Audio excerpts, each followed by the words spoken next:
And it says we're live. Welcome, everyone. This special edition of Investigating a Little Bit of Science. We are exploring the hyperbolic universe with Mr. Thad Roberts here. Say hi to everyone, Thad. Hello, everyone. All right. And this is an extremely interesting story. And much of the content I've been putting out probably over the past 4 to 5 months or so, I've been making a lot of references to Thad and some of his work. Like, he's how I was basically able to start to calculate the Planck time the other day. It wasn't that I did any of that. It's just he basically gave me the equations, and with a little bit of counseling the other day, I found out that he wasn't even using the paid version of Wolfram Alpha. I just put a bracket in the wrong way. And then quickly yesterday, I'm like, oh, I completely did that right.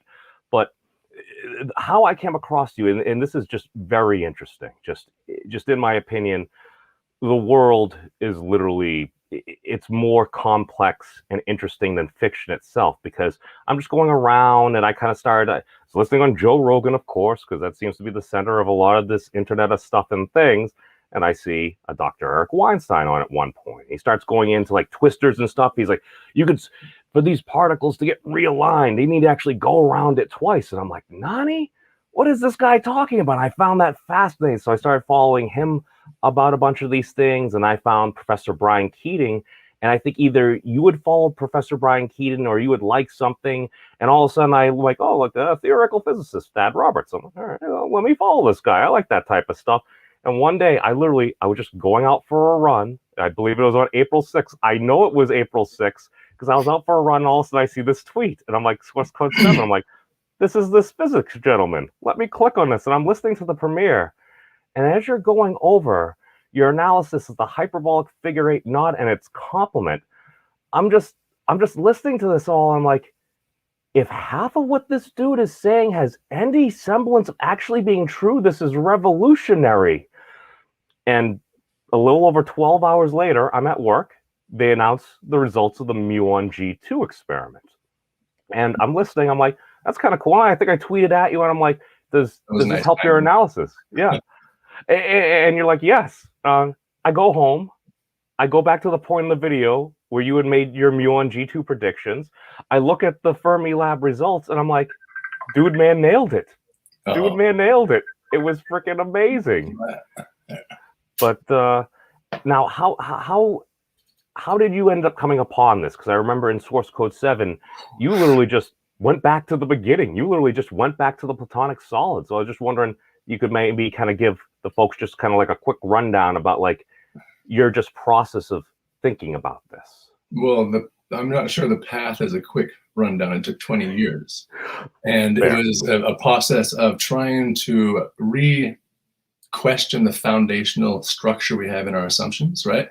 I mean, literally from what the world is, what's the logic that we're using to reason to begin with.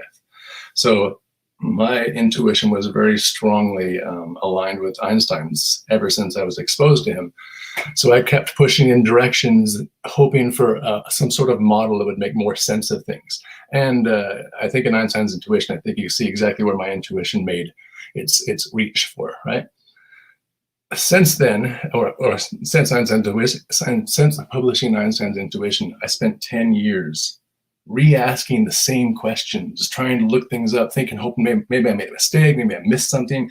I'm looking for something. I was just running it into a dead wall, right? I couldn't make any progress. There was no new insights of new questions. I had a list of valuable questions with no answers, right? And that's basically where we're at with physics right now. We have an investigation we've made of the world, and we've been able to parse that investigation down into very specific pieces. The world's composed a very specific way, all made out of atoms, and those atoms are almost all just electrons, protons, and neutrons. But if you look really closer, you've got other particles too, but not an infinite set, not even a large set. So the whole world is fundamentally composed of very specific things. We've measured the properties of these things, right, very consistently. And everyone in the conversation agrees on basically what the fundamental properties of reality now are, right? Of the things, maybe we haven't observed them all, maybe there's things that we will still discover later, but of what we've observed so far, it's a pretty clear picture of what the fundamental parameters of reality are. By pretty clear picture, I mean, we can agree on the set of the mysteries, okay? There is no picture for quantum field theory right now.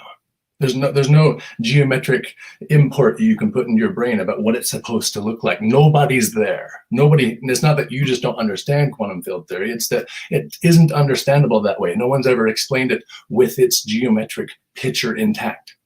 Okay. So the place we're at right now is rather a description of what the world is, and a mathematical model that allows us to, once we skew things by these parameters we've measured, reproduce all the actions that we observe in the world very accurately. So we believe that the model is telling us something genuinely real about what reality is, right?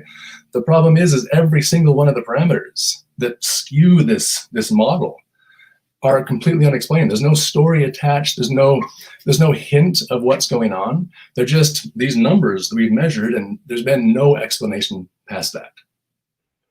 It's very interesting because, as you're describing, we've observed these things. We've taken measurements.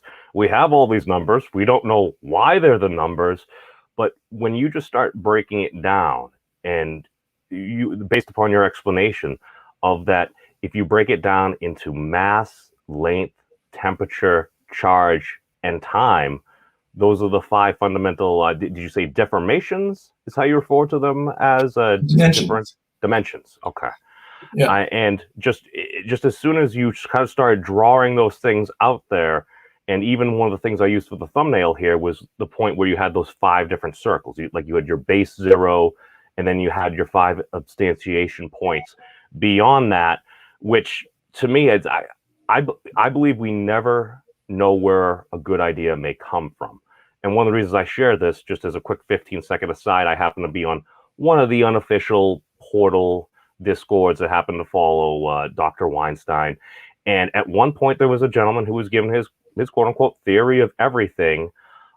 He was going on, and general consensus from the folks in that chat is, dude may have been having a minor mental breakdown at the time because he was getting all emotional about these things. But the one thing I remember about that, he said, it shall be revealed by using 5 rings. This was about 2 months before I saw your source code 7 video. And I just sit back and I'm like, that's very interesting. I don't know. I don't know. Again, the universe works in absolutely mysterious ways. But don't you feel like this actually offers a huge demystification of it? Like, if we have the explanation, so we have a base geometry here, right? We'll get into what a manifold is, but right now it's a geometry that's self-closed, it's self-stabilizing, and the simplest possible one, okay?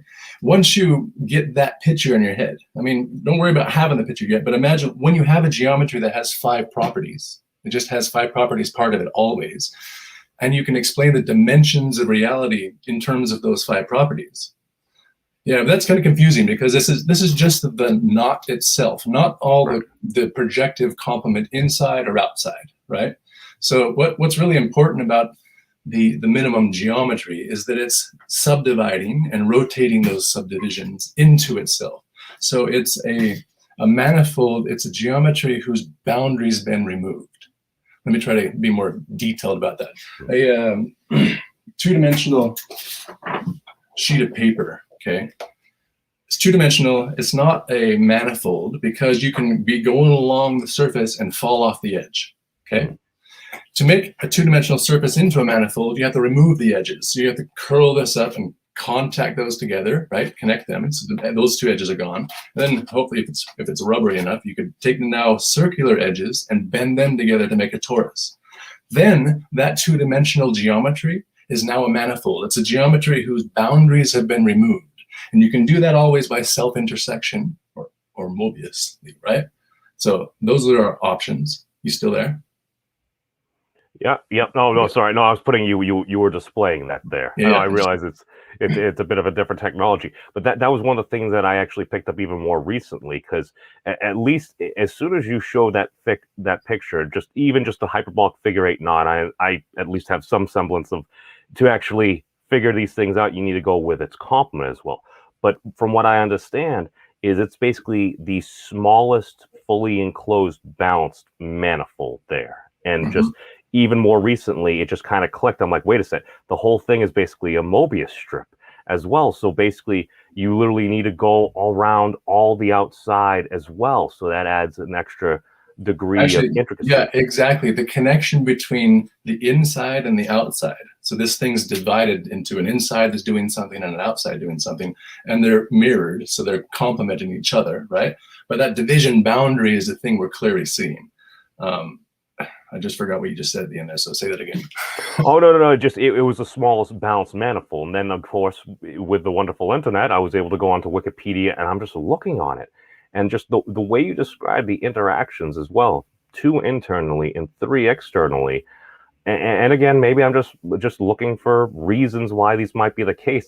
But I'm pretty sure those are the 2 smallest numbers of prime that we know of as well. So, I mean, I realize it probably doesn't mean anything, but it turns out, actually, since this is a structured theory of derangement, it's literally a minimum condition for balanced derangements, right? Derangements are automatically, by definition, connected to the conversation of primes. So that's eventually going to be where I mean, I'm a physicist originally, or a philosopher of physics too, and didn't intend to go to the primes. But now that this solution has pushed me into a theory of derangements that exposed me to the hyperbolic figure-8 knot. Honestly, I'd never heard of the hyperbolic figure-8 knot before. I don't think many people have. I literally, when I put it into YouTube, I find, okay, so maybe like 1 or 2 of your videos and like maybe 2 other lectures of folks in the classroom analyzing it. And I just keep on going back down. There are more, but I'm surprised that it's not more of a popular topic, because geometry itself is like a thing you can intellectually grasp really well, right? So when there's a concept like a manifold, a geometric object that's special in a way that it's self-maintained, its boundaries removed, right? That you'd think that would be a very common, popular thing, but it's not yet. So I think we need to make that a more clear concept. And of course, it becomes a more clear concept when you're motivated to learn it, knowing that literally the structural picture you were missing for quantum field theory is that manifold. That geometry describes the divisions of all the fundamental parameters that define the parameters of quantum field theory, our constructive reality. I just sit here and I'm like, we're looking for an answer. I'm like, we have an answer. We're looking in other places. Why? Well, everyone else is talking about all these other things. So that's why partially, and again, I apologize. I'm not trying to take away from your work at all, but I kind of am slightly memeing it. And that's one of the reasons I called it hyperbolic reality. Good God, man, whatever you end up calling your research, please don't call it hyperbolic reality. But because that statement is, while it may be accurate, you could also take the other definitions of hyperbolic and reality, and folks could be like, oh, they're just joking. So which was part of the reason why I did it as well. But we have this thing. It makes predictions. It actually helps explain reasons why we actually come to these numbers that we have measured in physics that we've been spending years trying to figure it out.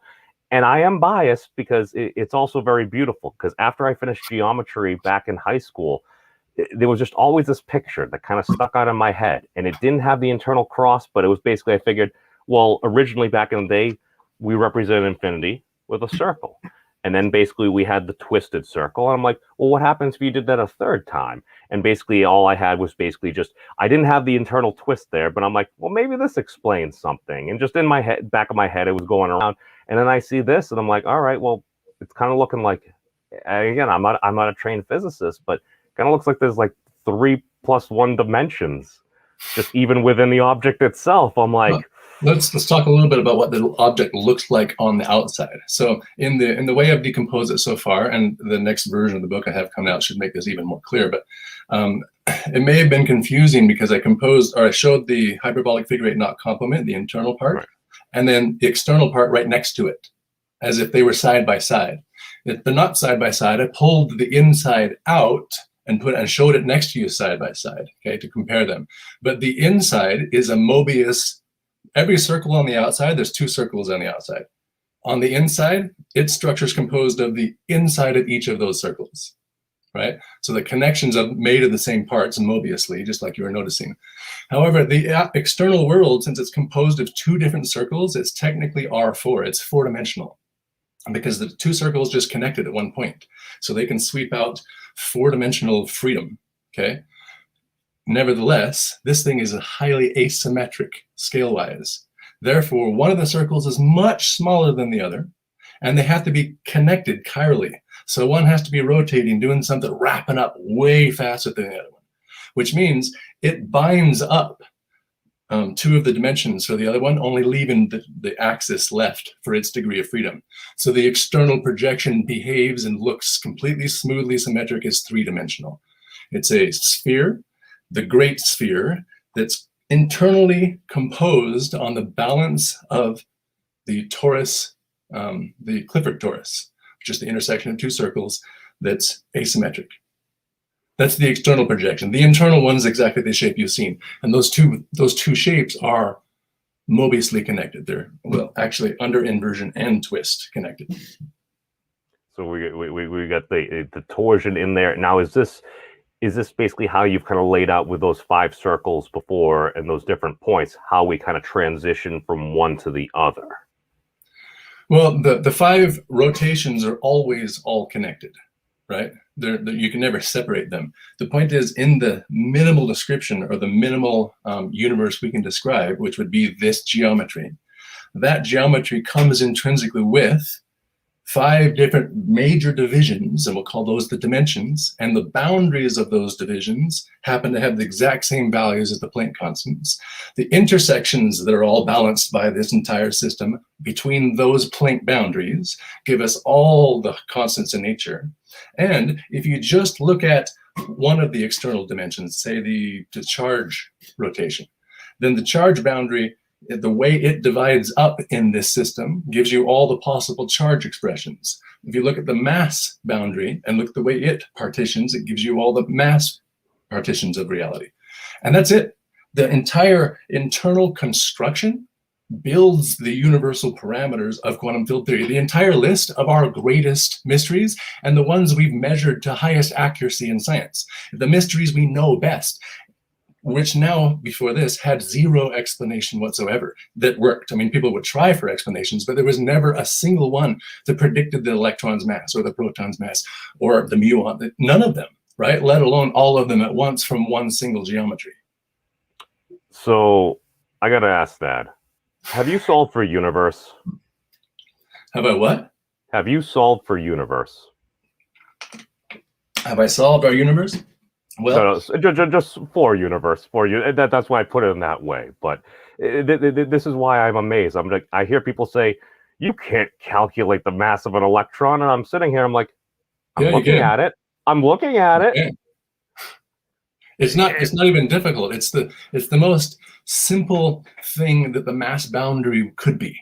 Literally, when you find, okay, in this balance, this whole thing was a hyperbolic figure 8 knot. It's got an internal construction and external construction, and they're entirely mirrored, so it's self-closed. It's really easy at that point to know, hey, logically, we can pull this thing apart and put all of its parts exactly in their places, define them geometrically. And when you do, you get the numbers that we've been trying to explain before. There's no real, I mean, I guess you could call it magic in the sense that it transitions you from a way of thinking to a whole new way of thinking that you didn't even know was there before. But when you get there, you're like, that seems far easier than, why didn't we already have that idea? I think it comes down to just noticing, paying attention, and just seeing different causal relationships. It's hard to step out of the way we think. Yeah, but I've been trying that forever. The big key was, I did get somebody who sent me an email from, actually somebody I had never met before, and said, hey, do you know what this conversation online? And somebody had noticed an equation that could close to predict the fine structure constant. And I had been focused at that point for almost a decade on a way to geometrically predict the fine structure constant, okay? Really focus on it. And I'd almost like, I just didn't know what else to do. So they sent me an equation, and this one, it got it right to like 7 significant digits, okay? But we know it better than that. So it definitely missed it for the ones past that. But I had never seen anything get it right past 5 before, right? So it was already 2 orders of magnitude better. And I'm like, this is really interesting. But also the equation itself, I rewrote in the way that I was thinking of things up until then, and it simplified. And I realized this equation is very geometrically simple. I need to figure out what it means. And then it occurred to me, wait a second, what if I assumed it did give the right answer? what would I have to modify the equation by to get the right answer? When I ask that question, that's easy now, right? You can just say, all right, put it in the computer and say, okay, put the right answer in on the other side of the equal sign. And then put the x as the unknown, which you had to modify it by. And it turned out I had to modify it by minusing the Planck mass. Just just as you're describing it, I'm just going through my head. I'm like, is he calculating these things? And then all of a sudden it goes from this. It's like, all right, well, we got this. Now what happens if we actually incorporate this into the model and it just keeps on just pulling back more and more pieces? Well, at that point, I realized now I had a way to ask questions and get an answer back. Now I had something that was geometrically connecting to the biggest mystery I wanted, but the way it connected was through the mass boundary. I had not even thought of looking for a way for it to connect to the mass boundary before, right? It was like a big mind-blowing event, but it was also an equation. If you've typed it into Wolfram Alpha before, it's basically hyperbolic. It's the equation for a hyperbola, 1 over x plus x cubed, except for you make it self-closed hyperbola. So you take the x cubed part and divide it by 2 pi, so it goes around a circle. So now you got like a cone going up, and you got a cone going down, and you got a section that wraps around, like our basic hyperbolic geometry, okay? That equation, it has 4 solutions, okay? I ignored the other 3 solutions. I didn't want them or need them. I was absolutely blown away that the first solution gave us something and was trying to understand it. It took me a long time to really realize, hey, wait a second. To understand the geometry of the equation, you have to also understand what the other solutions mean and why they're there and so on. Yeah, I was really baby talk starting at this thing, right? Because it was a new equation. It wasn't something that came from a book that someone else could explain. And it was something that fell out of, well, in this case, someone had directed me to it, okay? So I had to try to make sense of it. Well, when I started realizing that, well, let me back up here. A lot of physicists have the opinion that we can't even look into the numbers that we call the parameters of quantum field theory because they have to be random. There couldn't be any meaning in those numbers because, look, they're in units of meters and seconds and kilograms, and we made those up. I know it's a face-slapping moment. The whole history of physics is the discovery that dimensions of reality are connected. The speed of light connects the dimensions of meters to seconds with a very specific geometric number that gives us the connection between meters and seconds. We've known that as like a mind-blowing, that's like every one of those mind-blowing, this is now part of physics events was a realization that there's a connection fixed in physics. And the list of the connections we know of are the parameters of quantum field theory. It boils down to combinatorics and everything. Yeah, I believe exactly. Dr. And realizing Stephen, the base dimensions are the fundamental mystery to begin with, right? The numbers are telling you how those dimensions connect. But why do we have those 5 dimensions to begin with? Before we even get to why they're connecting, why do we have 5 dimensions? Why is it all from just those 5? There's nothing else needed to make sense of our world according to physics, right? All measurements we've ever made can be made from a combination of just those 5, the time, length, charge, mass, and temperature. That's it. It might be a complicated combination of those, but everything we've ever measured is a measurement of those 5, because those are our dimensions of measure. Now, had you gone back and rephrased them? Because I think in one of your earlier videos I had gone back to, I think you were saying spin at one point, and did temperature end up replacing spin on the calculations, or how did that work? Yeah, Maybe I just misinterpreted. I probably said space. Okay. Yeah, I interchange the word length and space when I go through that sequence because it's a Planck length, but people usually refer in their head as the length is the field we're building space from. When technically in this one, we're building it from all 5. You could make any of them the one your preference. Anyway. Okay. No, we got some folks in the chat there. Like I could see Math Peg, and he's looking there. He's looking at this. I have Thad's link down in the thing below, so if you want to go check it out, I would say either Source Code 7 or The Simplest Universe. I would say Source Code 7 if you wanted to do a full deep dive, because he literally starts off with The Simplest Universe, because it'll give you the whole comprehensive thing, right? And then you'll have an overview on where it's going. But the Source Code 7 and the newest one coming up is going to even more detail with more graphs and beautiful pictures. All I know is I'm glad to have Thad on before Oprah gets him. Because at this point, I can say I scooped Oprah just because I'm looking at this, and once folks get a hold of this, and the other reason why I'm sitting here and I'm like, this is starting to make so much sense to me, because I see other folks, whether it's Dr. Weinstein, whether it's Dr. Wolfram, and the things that they're doing. And so much of it, I'm hearing a lot of the same things. And the big thing, and I can kind of at least take away the difference from the Weinstein and the Wolfram models, is the Weinstein model is based upon an outside observer of the universe. The Wolfram models are based upon an internal observer. And even with the geometric unity, I'm looking at it and what Dr. Weinstein referred to as a Diable graph and everything. I'm like, wait a second. It's basically just two vortices coming down, intersecting.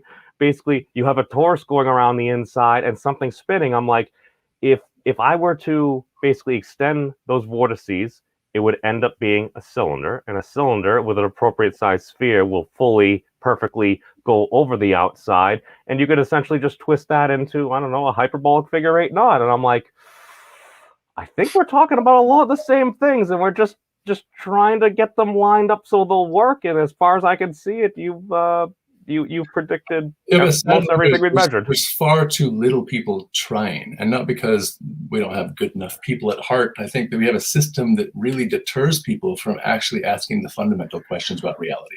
Yeah. And that's our birthright. That's the only way we advance into something greater, right? You never make it greater on accident.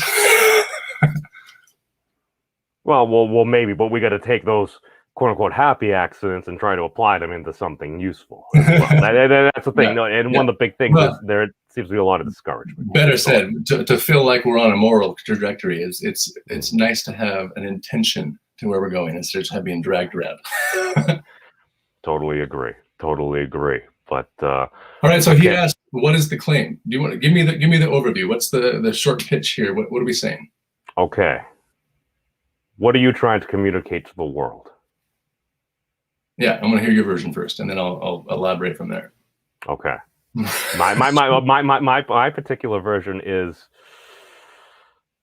what are the next steps? Because as I slowly feel my mind starting to come to grips with what might actually be based upon your analysis, all of a sudden I get an extraordinarily uncomfortable feeling about my mind shooting out in all these other directions, be like, well, how would this work? How's it all going to fit together? Is it a form of a lattice? I mean, is this just like the minimal state of any type of unit within the universe? How do photons transfer? I'm like, how do we even exist, man? I'm just like, we're just all this twisted things. Like, how are we moving through the universe? When you have those questions, please write them down. Those are the most important moments we have personally, or powerful questions about something. And whether you eventually find they're wrong or right, that's for me, that's the best thing to follow. I don't got a lot of answers, but I got a lot of questions. So. Answers are always found through the question, right? If you don't focus on the question and try to make it sharper and clearer and understand. Here's an example. Einstein was once asked, all right, you have 1 hour, the world's going to end unless you can figure out how to solve this problem. What do you do? Do you remember his answer? Have you heard this? No, I've never actually heard this story. He said quite confidently, I'd spend 55 minutes clarifying the question and 5 minutes composing the answer. That's what it is. The questions need to be clarified. And people in the past, our great thinkers of the past, have brought us a lot of clarity of question already. And it's our job to push that clarity further, right? To ask past that. We have new technologies. So all the great minds of the past who didn't have Wolfram Alpha didn't have that advantage. You don't have to think you're smarter than Gauss to think you can discover something he couldn't. You have an advantage he didn't have. Ask all the questions Gauss asked, right? This was the other thing, because when I was listening to The Simplest Universe, and I just see you just plugging these equations, from what I've seen from listening to all these different lectures and everything, I'm like, I don't know if these seem to be pretty simplified. Even somebody like me that maybe I took modern physics for like all of like 1 week in college because it sounded like a cool class. I didn't realize I needed to have the prerequisites. Actually, that's a really good point. If someone's not a physicist at all and doesn't even understand anything about the conversation or trying to find a theory of everything, the goal is to find a structure, a geometry, an explanation that we can actually sink our intellectual talons into that explains the world we see. We have observations that need to be explained, and we need a geometry that explains specifically those observations, right? So far, no one's done it at all, not even piecemeal, not a one piece at all has been explained in the sense of Nobody's been able to predict the electron mass from a model that says, here's the reason. And it's just a short little equation. The only way people have done it numerically is just keep adding new terms to adjust it until it gets there. That's right. Nobody's satisfied with that, right? Literally no simple model. If you look at the equation here for now, the electron mass, do you remember what it is? I don't, but if you give it to me, I can type into Wolfram Alpha right now, because I just brought Wolfram Alpha up. Two times the volume of the hyperbolic figure 8 knot. It's a geometric number like pi. And actually, let's do that in there for you. Do you know what the number is? Or do you know how to find numbers on Wolfram Alpha? This is probably like the 3rd or 4th time I've really used Wolfram Alpha. Type in 2.02988. 2.988. Okay, that's the volume of the hyperbolic figure 8 knot. 2.02988. Oh, 0.02. Yeah, and then just hit enter. So if you knew the number was that roughly, but you only memorized that, say, or if you knew pi, you could put in 3.14159, right? Yeah. Now it tells you things it could be. Hit more. Right now, if I was looking at that one, I'd see the pi squared over 48 was kind of the only really interesting one, but hit more. Because we didn't put many digits in there. Yeah. Scroll down. There we go. Out of all your options, the simplest one is just the VFE, right? Now keep going down. So there's a symbol, and now you're like, well, I want to know what it is. Now it gives you the option to investigate. So find the VFE on the bottom there, yeah. What was this? On the right-hand side, sorry. Right. Okay, Snell's law. Up a little bit. Oh. These are all what your definitions are. So you can click the figure 8 knot hyperbolic volume. Yeah, click on it, and then click on definition. And then the investigation begins, right? It starts telling you more things about the entire structure and so on. Huh. You are going to make Professor Wolfram probably the happiest man in the world. Just because I even, at one point, I mentioned you did this, and when I was asking about knot theory, he kind of wasn't sure about what I was talking about electrons, but he went into knot theory, and this is what he was trying to do. This is what he's been trying to do with a lot of folks. It is, and he's had a genius idea. He had the idea of trying to use the systematic ability of computers to search for equations and so on, right? Yeah, I did it entirely as a person, but it was actually a huge advantage as a person because I got to develop an intuition of when beautiful things would show up and when they wouldn't, right? I got to have little hints there that it'd be really hard to program a computer to have those intuitive hints ahead of time. Right. Well, to have that intuition and then to have the ability to utilize the tools that we have of modern technology. I mean, you're leveraging like people and computers and stuff. And I mean, that just totally seems to be the future. Well, hopefully that's how everyone does it, right? You use all the tools at your your disposal to make sense of the world the best you can. This is just really exciting because we've been at a gap ever since we've had that list of constants. We've basically made no conceptual leaps. Not that some people haven't proposed ideas and models. It's just none of those models have ever actually predicted these things. So it never made sense of them. It just hoped it could eventually, and that's where we were at. Now we have an entirely different way of introducing physics from the get-go. Right? We can start right from mathematics, defining what manifolds are and explain just the simplest manifold, and then say, before we go further in math now, by the way, you now know the geometry of reality. That one manifold we just covered, it gives you all of physics. All right, now let's keep going in math. Well, that's, and one of the things that bothered me is certain things, like I still remember in like high school physics and chemistry, and they're kind of just explaining. It's like, all right, you have an electron. What's an electron? Well, it's a particle, but it exists in all these places at the same time within these different valences. I'm sitting here like, well, that doesn't make much sense to me. Whereas you describe it, it's like, all right, it's a charge. You ever feel like, oh, I don't know, static electricity? You feel a spark? It's energy. It's a force.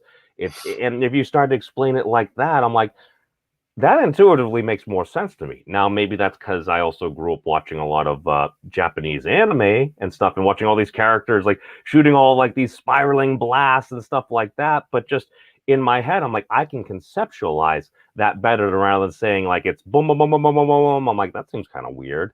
That's an important factor too. When people give explanations that don't actually make sense of the question, you should keep in your head, that wasn't an explanation. It was an attempt for an explanation, but it didn't count.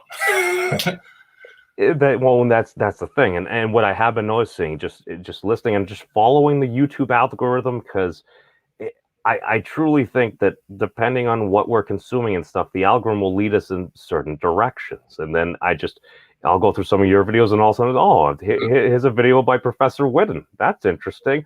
Oh, here's something talking about like the what is it? Oh, the alpha zeta function. I don't know, all these different math videos. I'm sitting back, I'm like, I was never really a math guy, because I never really learned how to cross multiply fractions in the 6th grade, because our teacher said, you don't need to know this now, but this will be useful later. And then when I got to 7th grade, it's like, since you know how to multiply fractions, here are some letters and stuff. And I was all thrown off until I got to upper level, basically what was it, finance in college. All of a sudden, as soon as we put a dollar sign and a reason to calculate, all of a sudden it just kind of like clicked. It's like, oh, I know calculus.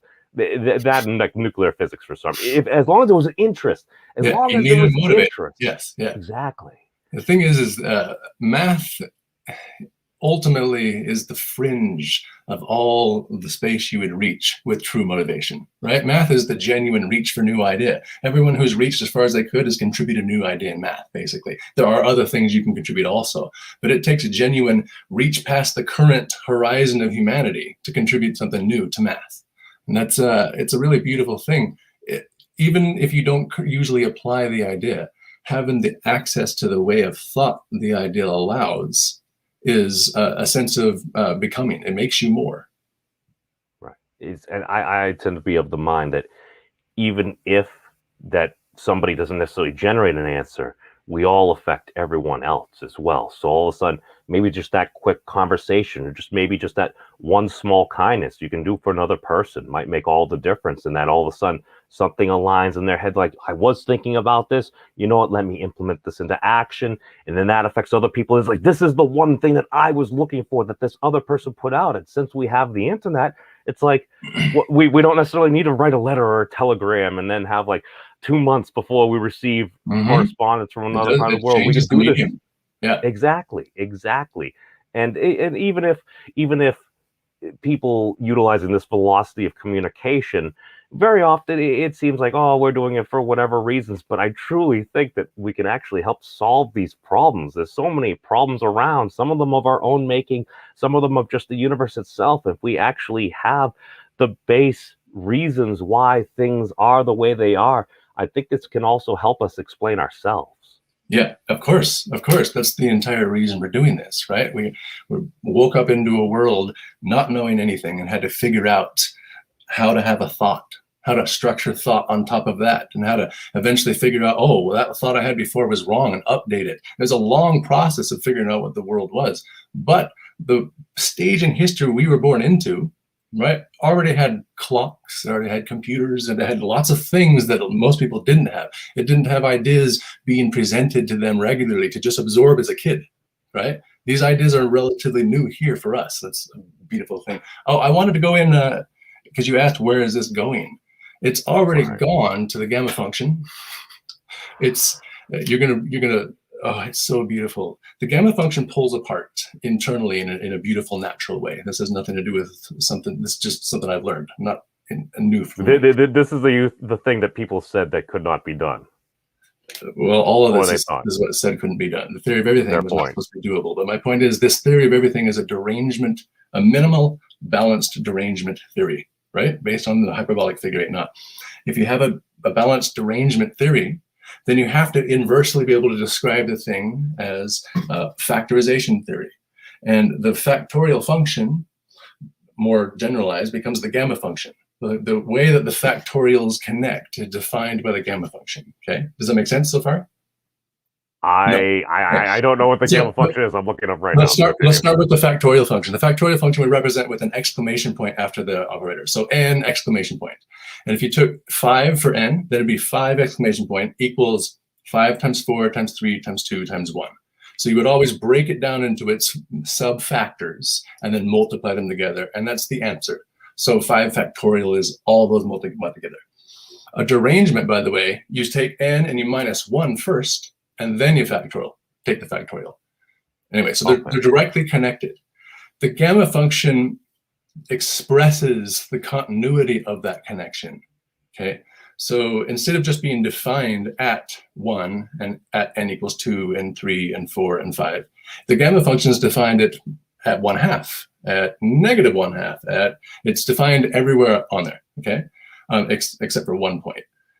No, the gamma function has no zeros.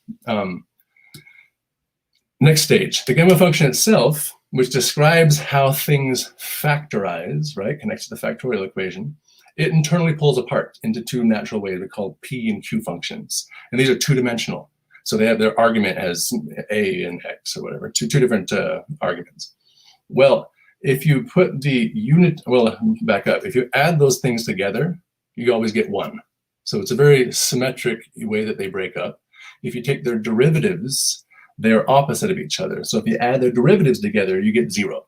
So this P and Q parts are beautiful in the sense that when they're added together, they're just 1. When their derivatives are added together, they're just 0. Okay, but they are two parts that naturally balance that way. If you ask these parts, what is your unitary? So put in 1 for one of your operators, and generalized expression, put X. So we haven't identified it yet. And the answer is e to the negative x. It inversely generalizes hyperbolically. If you ask the other one, the same exact thing, put in 1 and x for it, it's 1 minus e to the negative x. It's the reflection of the inverse generalized hyperbolic action. Now, maybe that was a fast of a jump. If I go real quick and just look at the hyperbolic number, E, Euler's number, 2.7171828.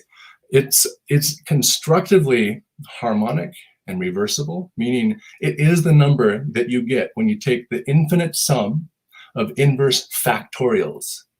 Okay, so 1 over 0 factorial plus 1 over 1 factorial plus 1 over 2 factorial plus 1 over 3 factorial all the way to infinity, you get E, Euler's number.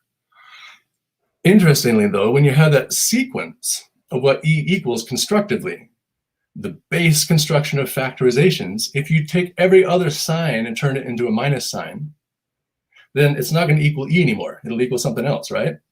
It equals 1 over E. It becomes its own inverse just by sequencing Mobiusly. So we've got symmetry, yeah. Yeah, if you generalize this E sequence, so E to the X instead, so before we were just saying E equals something, now we're saying E to the X equals that same sequence, but all the numerators have to have to the X added to them, okay? This generalization, this new sequence we have, if you take all the even parts and all the odd parts, pull them apart and then put them into separate sequences, then you get the hyperbolic identities, the hyperbolic cosine and the hyperbolic sine, okay?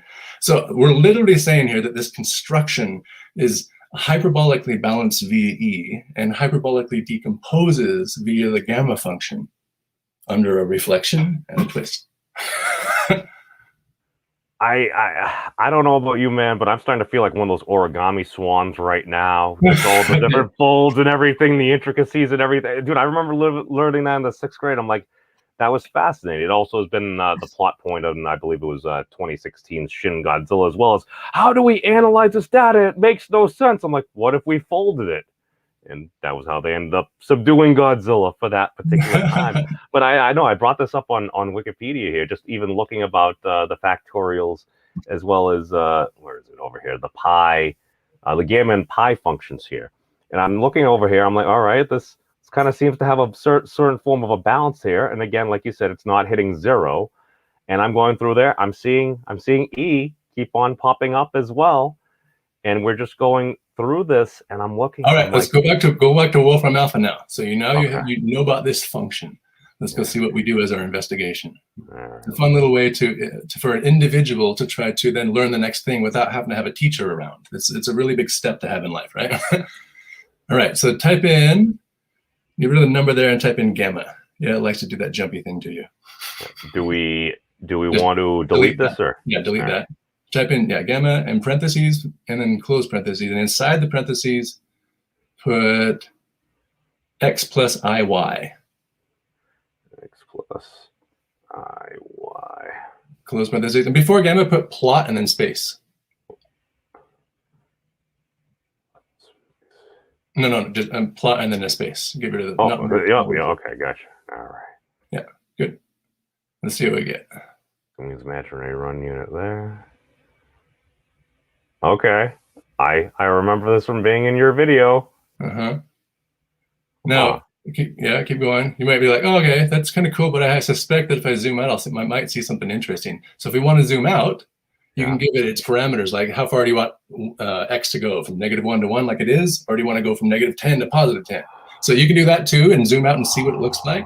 Play around with it, zoom in, zoom out, and develop an intuition. Ask whatever questions pressing to you about it.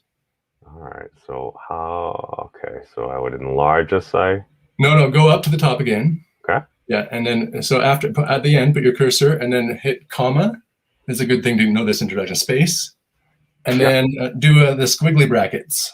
So the squiggly brackets will tell you the spacing here. Yeah. So X, so you know the parameter, comma, -10, comma, 10. -10, comma, 10. We just told, we could also, now close the bracket. We could also then stipulate for Y if we wanted to, but it's going to make it symmetric. So we're only stipulating for 1. Okay. And then you can go back and now change your -10 to anything you want each time. Whoa! This is well, okay. There's stuff and things going on, man. There's stuff and things going on. This is wow. Okay, all right. We only saw this tiny little part here because the bounds is only 1. Huh. Yeah. So if this was your introduction to the gamma function and you knew nothing about it, you'd never heard about it before. By the way, we're not really taught anything about it in physics. A few physicists are the upper level part of physicists, but most physicists, I think, aren't even told anything about the gamma function. So this could be your first introduction to it, right? What would be your impression? What do you think you're seeing? It looks like from some very simple basics. When we continue to iterate out, we can get a lot of complexity. Okay. But remember, this is a fundamental function in math. It's not just a fun thing we made up because it looks pretty. This is as fundamental as it gets as a representative of the things that partition. Okay, so there's a certain level of intuition we could draw, because do I know what that intuition is? Not at all. No, but it's good to investigate. Yeah, if you could scroll down, what do you see different when you scroll down them above? You get to see that these planes are divided in a certain way, right? Well, these ones down here, these are 2-dimensional. The ones up here, these are 3-dimensional. Yeah, the bottom ones are looking straight down, and it makes it easier for you to see that the division planes that are actually, so that's above applies also. You just don't see it as well. Well, of course, above you see the ones that stick up really well. Right. It's not the ones that are planar. Yeah. Okay, so this is like, you could think of a sheet. You could say I have a relationship in a plane, but the relationships I'm going to maintain in this plane need to be not just always statically maintained as a plane. What other relationships can we hold? Well, if we're going to twist the sheet up in a certain way and get things to fold against each other, they need to do it so they don't ruin the sheet, right? It sounds like roughly you're trying to say is this is why we're here right now. The gamma function is incredibly central to the organization of anything that persists. Anything that's self-responsible, self-maintaining its own boundaries is central. On boundary 2 is a balance of the gamma function. It is a division balance. And you think about it, if your boundaries, if you're not being maintained externally by some active thing that's making the boundaries, if you're a system that's maintaining your own boundaries internally, then you have to find a way to partition and be rotating them, right? You have to keep doing a cycle that does that.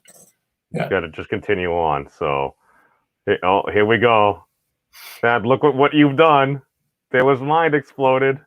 The Love Shack, my mind folded and blew up already. Yeah, actually, the more complicated logic of how we fold things and so on into nuts and even more complicated things like proteins and all the way up to our nerves and cells. Yeah. That's a way to go with the conversation. That's not mine's all been fundamental focus. But if I live a long time, I want to get this to go all the way to consciousness in a clear, objective way where we get direct access to understanding what the system is, and therefore a more clear way of interjecting with the system and manipulating it to how we want it to be. Right? It's much easier if you know what the system's already doing and you want to manipulate it than if you're just interacting with the black box. Right. No, I'm not really a math guy, but all I know is the more parameters we have, the more information we have, the easier it typically is to solve for the other ones. Mm-hmm. So, all right, my man, where do we want to go from here? Up to you. I mean, I'm still pushing towards understanding everything about all the factorials and going to the primes. It's still getting the depth of the mystery there, but I know this has to answer the same mysteries there because it already got the gamma function. I haven't shown you, but I'll leave that for the next video and next book that's coming out because it's actually coming up soon. And that'll be the new big surprise, since I can't surprise you a second time with the theory of everything. Oh, no. By all means. But when I just keep looking at this and just the sheer fact that it just seems so simple with just so much of this going on, it's like, how do we figure this out? It's like, well, we'll just start factoring. What is factoring? It's like, all right, 1, 2. We're just using these very basic things that we seem to cover maybe at one point and then just forget about for so many years. Because I hear that and I'm like, I remember those words in school.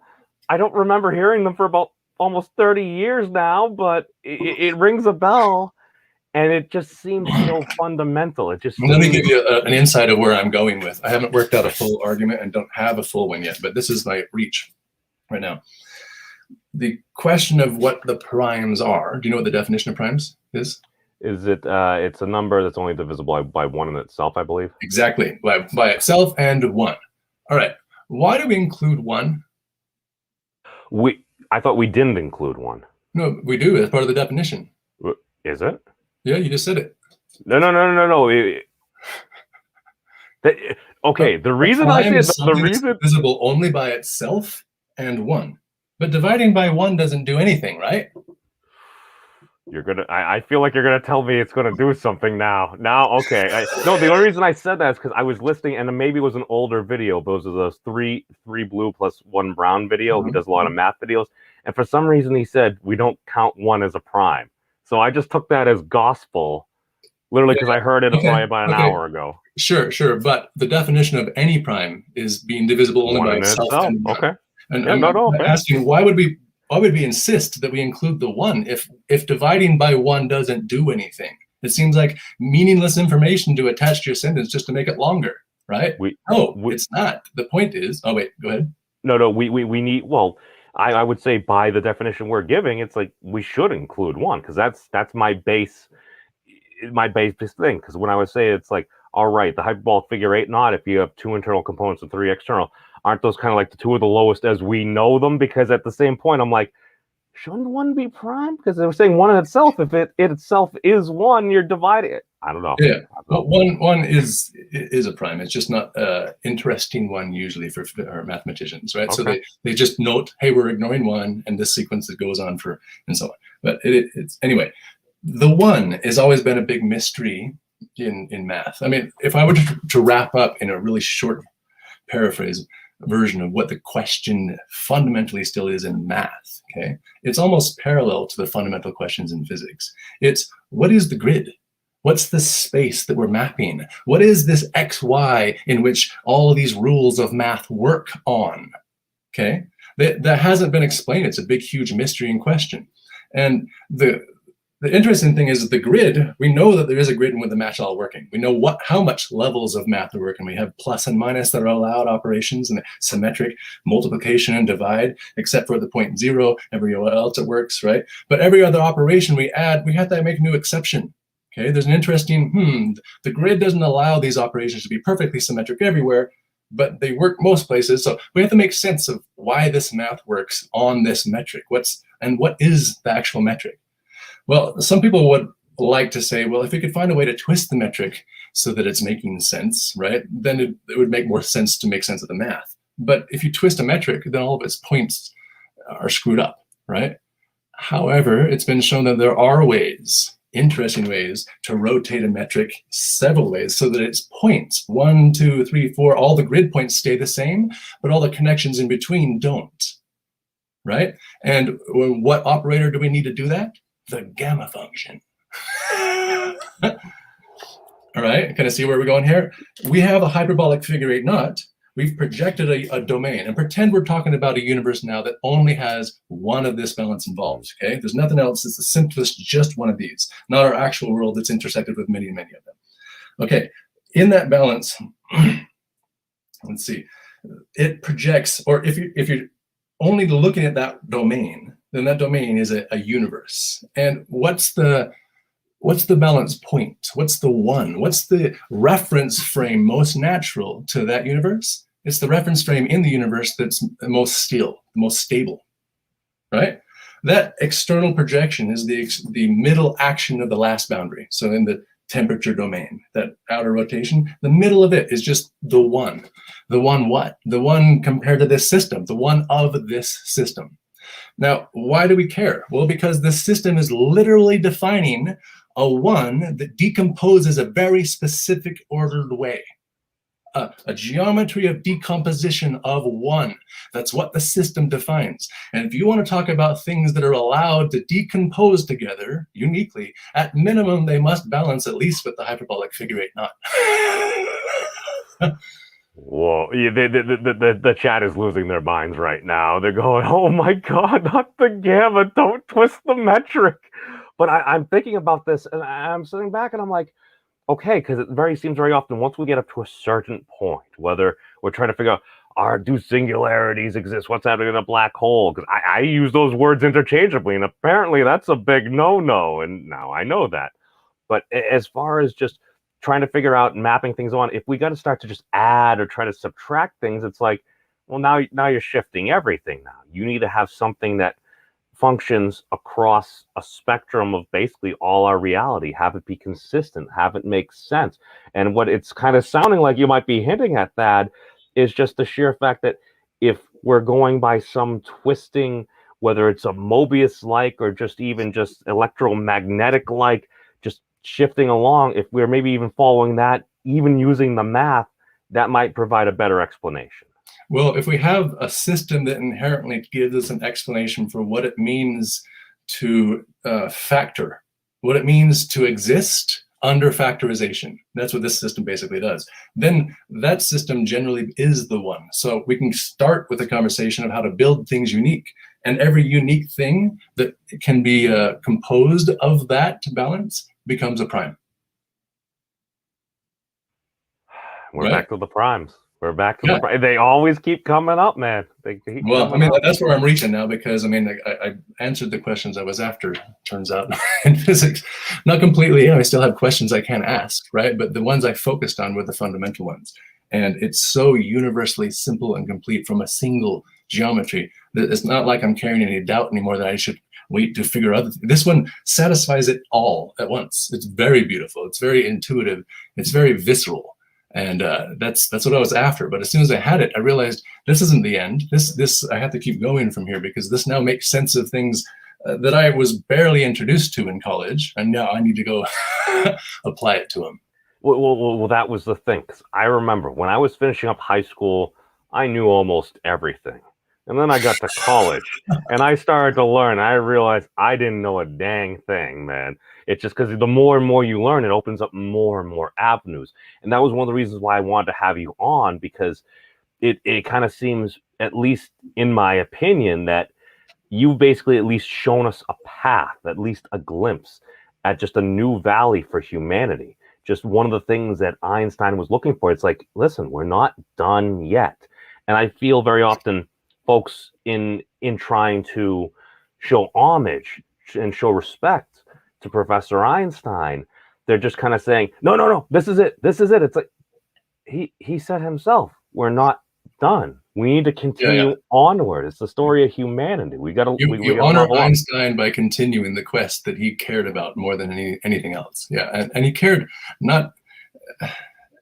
because he had a greater depth of humanity, in my opinion, right? He was reaching to actually understand, and through that reach of understanding, change what we are. That's caring about everyone. Yeah. No, I agree. And this is why I hope this is going to be a form of a basis of just for us to kind of at least transcend our bounds where we are right now, whether Yeah. it's just Who knows what it's going to lead to technologically too. I mean, think this is basically saying it should be possible. Well, it's possible according to this theory to do 5D printing, right? If you can make a machine now and there's 5 boundaries and you can make the machine intentionally intersect those 5 boundaries, then the only thing that matters now is whether or not you have sequence control. Can you do this one first and then that one? As long as you can sequence control the boundaries, you can build anything that's ever been made, anything that persists, anything that does, anything that can persist.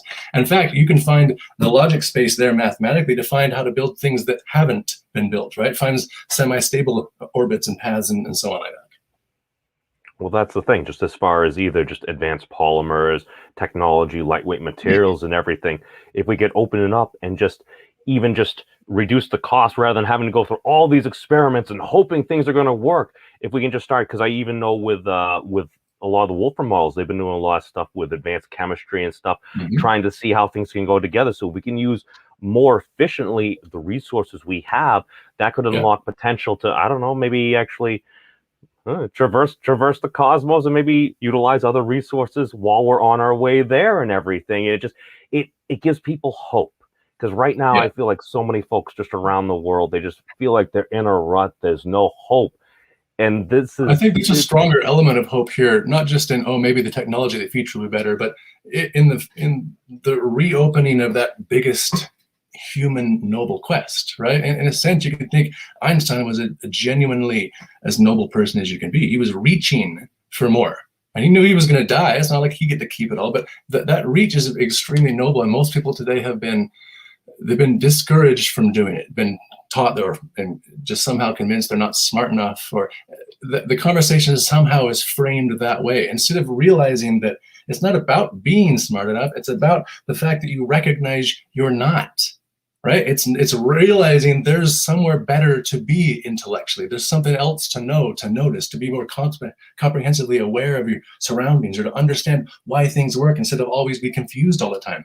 Right? That level of hope of being able to engage with the world and investigate and find for yourself is, I find, entirely inspiring. I wake up in the morning with a new question immediately before I even put my contacts in. I try to scribble down on a paper I left to try to, just so I don't forget it before I put my contacts in, right? It's exciting to participate in asking questions that you might get to find an answer. It's finding the question that's hard now, right? And that changes the game. To realize, hey, I just need to identify the questions of my own ignorance, to sharply identify them. And then we have the Google the universe, right? We can search, you can make a step. Yeah, it's really nice. Right. And that's the thing. And just the ability to utilize the technology we have to continue to build, and as you said, to continue to generate questions and just reformulate those. Because I'm totally going to use that Einstein answer that you had given before. We're going to spend 55 minutes figuring out what we're actually trying to figure out as precisely as possible. Exactly. And then we'll make the solving of it all actually a lot easier there. And that just, it feels so often that we're just like, we have to do something. Let's do this. It's like, how much time did we spend? And in some instances, yes, you need to have action. I get that. But if you're trying to solve for these things, and if we have the time, why wouldn't we try to maximize it? Why wouldn't we try to reach out to different people and everything? Because I truly believe we don't know where a good idea may come from. And just even the ability to just reach out to different folks all across this internet of stuff and things, to be able to use the Wolfram Alphas, to be able to use the Googles and everything like that. It can just take you. I still even remember in college, one of my friends, he was a chemical engineer. We would just hop on Wikipedia. We'd be out throwing back some cold ones and stuff, and just go where we're learning about buckyballs and everything like that, and just carbon nanotubes and everything. Could you do a space elevator? And it's just an exercise, just working your brains and finding out what might actually be possible. And even if it's not possible now, maybe in the future. And you know what? Even if that's not the way to go, maybe we'll end up deriving a new question that might be useful for something else. Yeah. And the search for new questions is literally just the search for more understanding. It's our individual path of growth. So it's not like you need to be personally incentivized. You just need to remember, that's my way of going. Well, we all walk our own paths in life, and your path is much different than my path. My path is much Yeah, different than thank everyone out goodness. here's path. Yeah. And well, exactly, because otherwise it's like, well, what's the point? We Yeah, all fit into we'd this only at humanity. most notice the same things. Right. Well, even Yeah. even the example when you were correcting me yesterday, just saying that's like, no, dude, I wasn't using the paid version. I was just using the free version of Wolfram Alpha because I did that video, and at the time I looked at it and I'm like, just my initial response, oh well, he must have the fancier version or something there. Yeah. That was It's what so was easy true. for any distraction or any doubt usually kills a conversation. Right? I think that's a big thing we should bring up in the world today. The way you encourage conversation in human development is to create spaces in which it's safe to come up with idea, right? Most ideas are wrong. It doesn't matter. The goal is to come up with a new idea, because only from new ideas can you sift to do something with. But if anyone's around judging or trying to, force doubt, that's the way the listening is. They're trying to find out why you're wrong. That you're not going to be coming up with new ideas in front of them.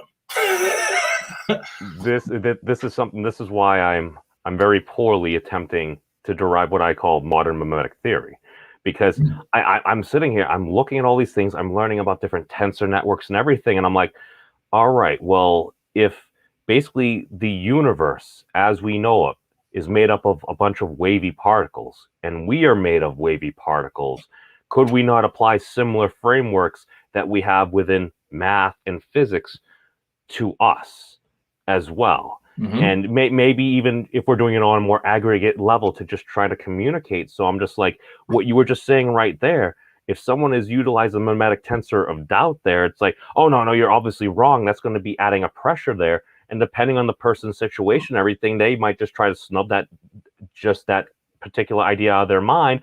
That idea may have actually led to the proper question, which would have advanced society ahead an extra 50 years. And now we might need to wait another 5 or 10 years for someone else to maybe think about that. So It's that's very kind of true. how I Very true. conceptualize it.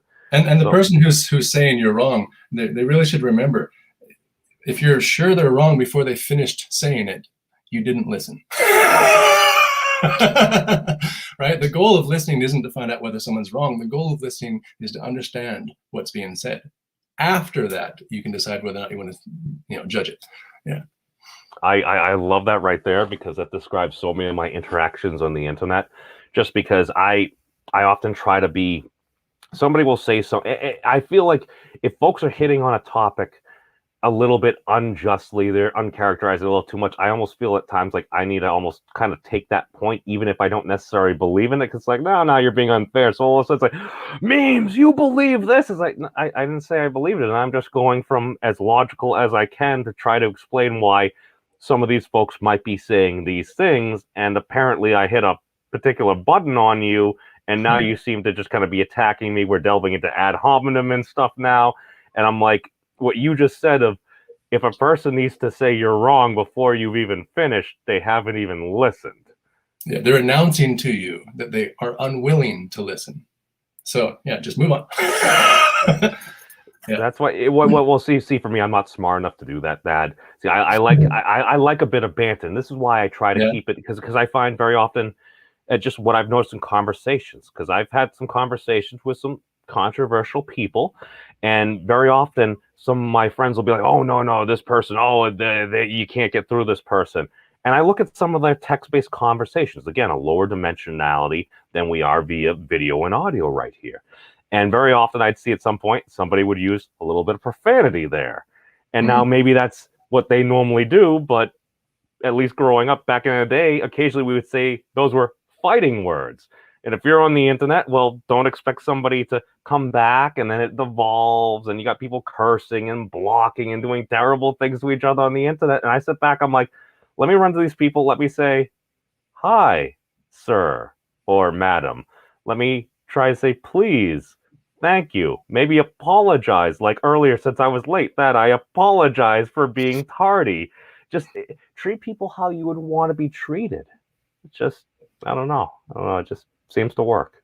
Yeah, and it seems to be the more we learn about reality, the more we understand how we're all interconnected, and how the more you have that understanding in you, the more you naturally have empathy, but also a better alignment for all of us. So, yeah. Right. Cool. Well, anything else you want to cover? You got me wanting to go into philosophy, man. It's just because I just did, as soon as you said just philosoph or physics philosopher there. Oh God! Now I'm under pressure to try to formulate the question. Usually I got a million questions. Now I want to refine it. Oh, this is a tough one. I know you're very busy. Have you finished 44? No, but I might be a week or a week and a half away from sending out drafts. Do you want to read the draft? I would love to. Okay. Yeah, so it's pretty close. I got basically 7 pages that I don't like any of the paragraphs in. I got to fix it all. But other than that. And then did you say you had a following book that you're planning to come out with after that, or? Well, after that, my plan is to then do the audio guided reading of it, because then I can add a whole bunch of layers of explanations of the figures verbally, right? And then I'm actually intending to try to make a 15-minute animated video, but my animation skills are not the best in the world. So I'm trying to make a presentation that's 15 minutes and does the entire theory, all the numbers, and shows it all, and yeah. You may want to reach out to Jen, because at least she has something that she has she's proposing for perhaps the origin of life in God's universe by entangled photonic wave functions. She has probably about I think a 4 or 5 minute video that is probably the best explanation visually I've ever seen. She made the graphics? I believe so, or at least she has access, or could maybe. I mean, I could ask. Right. I know I'll make the best version I can, because I'm going to go to Berkeley when it opens. Oh, I'm so happy that the world's almost back. Oh, wait! Which? What? East Coast Berkeley?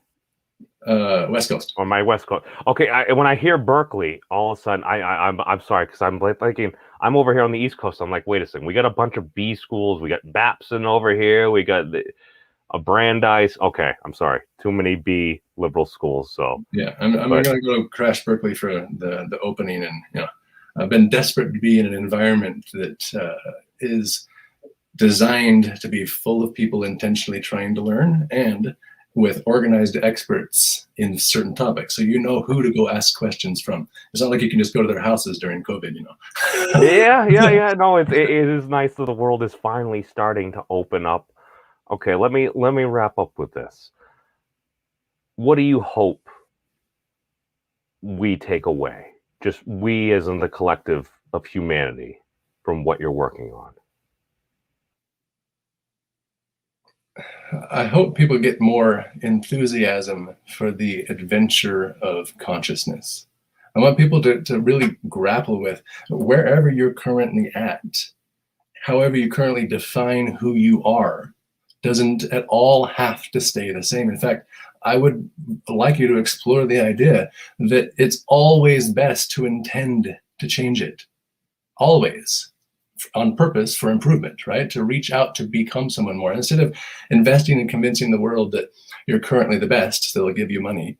Instead, recognize viscerally to yourself that that's a wasted conversation, and reach for where you want to be better, right? Realize that it's not a bad thing to recognize you're not everything. Of course, that's the first honest step.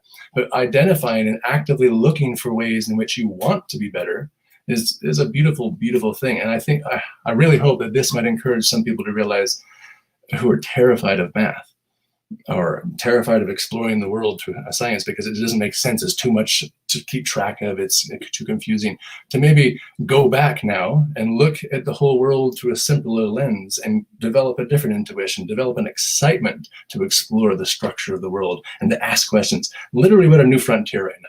This is a model that makes sense of the structure, the internal dynamic connection of quantum field theory. It gives you a visual picture of what's going on, right? And that picture is making sense of mysteries we've identified as the most central mysteries of our existence.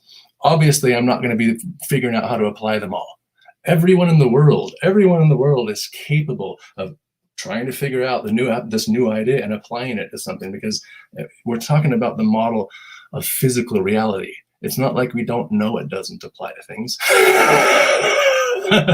Right? So this is really encouraging. It's what Einstein was looking for. And if you haven't really investigated enough to know why he wanted what he was after so bad, then I'm trying to tell you, there is something waiting for you to discover in existence that's more exciting than anything you've ever felt. Okay, and that's the door into what the rest of it can be, the door into understanding something. Right now, you're probably trapped in the world that you were given, where if you imagine the universe, but now delete all the stuff you know about the earth, all the matter, the sun, all that kind of stuff, just delete it, empty it.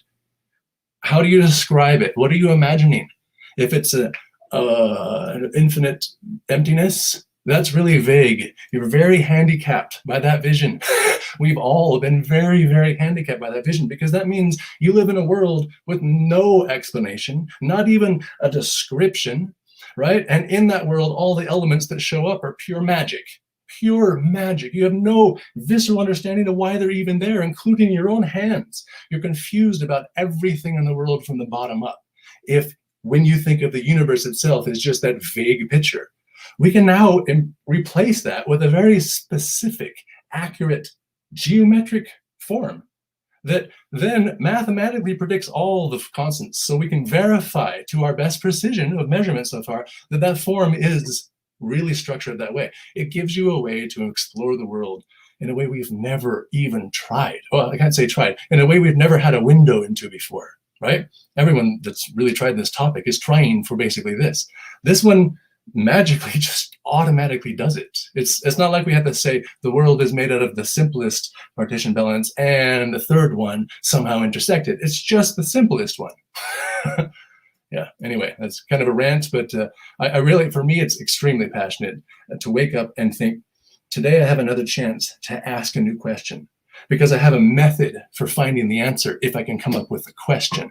And when I ask the question, I go look, and I find it might take me 10 minutes, it might take 20 minutes. It depends on how clear the question was in my head, right? But if I find an answer, I don't even necessarily need to understand the answer. It could be 4 pi divided by some other constant that I've never seen before. I can go look and see the constant is, and now I'm learning something about reality, right? On my own. That's a freedom that I think ennobles humanity in a way that we hadn't quite been before. And I really want to see everybody grasp the passion that can come from that, because you don't need anyone's permission to become something better. You don't need anyone's permission to learn the thing that you currently think is the hardest thing to understand. In fact, why don't you make a list of those things, and next time you feel a little emboldened, go look one up, right? Slowly knock them down. It's a really, really fun path, but it's a path that you have to commit to knowing, I don't know everything. That's why I'm on this. And anyway, yeah, end of rant. No, I love your passion. That was one of the things that I noticed as well. The sheer fact that you're helping provide us with actual reasons why the standard model appears to us the way it is, opening up a new valley, Einstein's new grove of all this different potential fruit that we could actually harvest and continue to extend and grow humanity throughout the years. And I just love the passion and the message, because like you said, we're all connected, and I can't really think of a better way to end this. So, hey. Well, it was good talking with you. Thanks. Yeah, no, thank you so much, Thad. Peace out, everybody. Be safe. Thank you all for watching. And you know what? No matter what you do, some of Thad's advice could apply. Write it down, look it up, because you never know what you can contribute to society.